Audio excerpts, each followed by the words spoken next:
بسم الله الرحمن الرحيم. السلام عليكم ورحمة الله وبركاته. اخواني عاملين ايه؟ يا رب تكونوا بخير. حد ليه شوق في حاجة؟ حد ليه شوق في حاجة؟ الكلمة ديت قالها الاعلامي محمد شبانة، ارجى الاعلامي في مصر، ردا على كل الاعلام الزملكاوي اللي بيقلل من نتائج الاهلي وفوز الاهلي في افريقيا وفي الدوري المصري وخصوصا في افريقيا.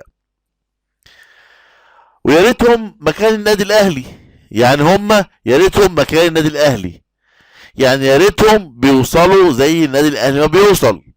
لا، ده هم كل سنه بيطلعوا من دور المجموعات ومع ذلك بيقللوا من نتائج النادي الاهلي وفوز النادي الاهلي. وسبحان الله، السنه دي يقول لك النادي الاهلي محظوظ، النادي الاهلي مش عارف ايه، النادي الاهلي ايه. طيب اهو النادي الاهلي ان شاء الله هيوصل للمباراه النهائيه، ومين اللي معاه؟ هيكون معاه بصورة كبيرة جدا صن داونز.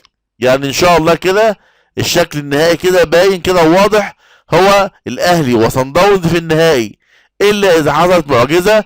وطبعا كل شيء وارد في كرة القدم، واي حاجة نتيجة ربنا كاتبها ما ملهاش اي يعني ايه، يعني لا نعترض على اللي ربنا عايزه. فاما يوصل النادي الاهلي ويوصل صن داونز، ده يثبت ان اقوى مجموعه كانت مجموعه النادي الاهلي، والدليل وصول الاهلي وصن داونز وهم اقوى فرقتين في بطوله افريقيا. وده لا يقلل من الفرق اللي بتلعب في افريقيا، بدليل ان الزمالك وانديه اخرى ما قدرتش توصل للنهائي او تعدي حتى من المجموعه بتاعتها. ده بالنسبه للرد اللي عجبني صراحه من الاعلامي محمد شبانه. النهارده كلنا عارفين كان النهارده 14، وكنا منتظرين حكم المحكمه في موضوع لجنه الانضباط وشكوى النادي الاهلي. طبعا المحكمه اجلت القضيه ليوم تاني في نفس الشهر، تقريبا يوم 27 حاجه زي كده، في نفس الشهر ده شهر 5. ليه؟ عشان خاطر طبعا الناس تاخد وضعها وتشوف في حيثيات الحكم ويعني حاجات كده في القضاء كده، يعني طبعا حاجات خارج عن فهمنا يعني. فكل الناس بتتساءل النهارده بعد تأجيل حكم المحكمة في قضية النادي الأهلي وقضية كهربا، طب ايه مصير كهربا من الإيقاف؟ رئيس لجنة التظلمات قال ما عندوش رد حاليا غير لما يقعد، يعني لجنة التظلمات يقعدوا مع بعض ويتشاوروا ويشوفوا هيعملوا ايه في موضوع وقف الكهرباء بعد تأجيل الحكم النهارده. ده بالنسبة لكهرباء. كابتن رضا عبد العال كان ليه تصريح امبارح، او تصريح على فوز النادي الاهلي بثلاثية نظيفة على الترجي.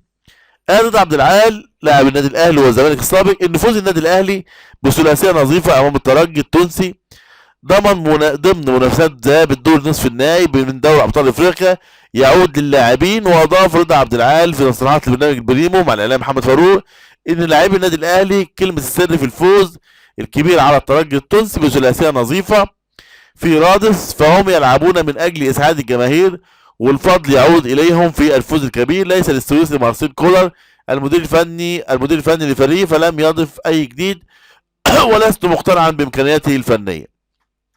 انا بس حابب ارد على كابتن رضا عبعال في نقطتين ثلاثه كده.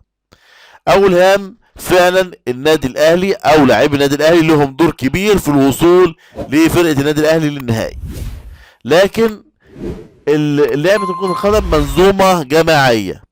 احنا شفنا اهوت مدرب نادي الزمالك الجديد خلى نادي الزمالك سمك لبن تمر هندي.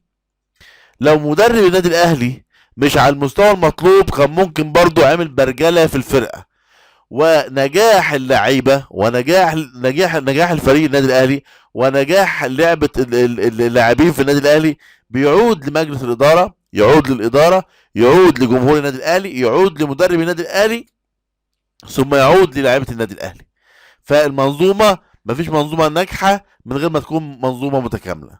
في النهايه بشكر الاعلامي الكبير محمد شبانه على كلماته الجميله اللي بترفع من الروح المعنوية وبتخليك تفخر انك اهلاوي. بشكركم والسلام عليكم ورحمة الله وبركاته.